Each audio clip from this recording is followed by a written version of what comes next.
এক বউ এক সাধু বাবার কাছে গেলেন, যে বলছে, বাবা, আমার স্বামী যখনই বাড়ি আসে আমার সাথে ঝগড়া করে এবং আমার গায়ে হাত তোলে।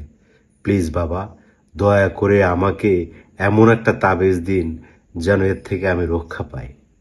ও, এই ব্যাপার। আচ্ছা, তুই এই তাবিজটা নিয়ে যা। যখনই তোর স্বামী বাড়ি আসবে তখনই এই তাবিজটা দাঁতের নিচে দিয়ে রাখবি, দেখবি কাজ হবে। যথারীতি ওই বউ তাবিজ নিয়ে বাড়ি চলে গেছে। রাতে স্বামী আসার পরে তাবিজটা সে দাঁতের নিচে দিয়ে স্বামীর সামনে গিয়েছে। ওই দিন রাতে স্বামী তার সাথে কোনো ঝগড়া হয়নি, গায়েও হাত তোলেনি।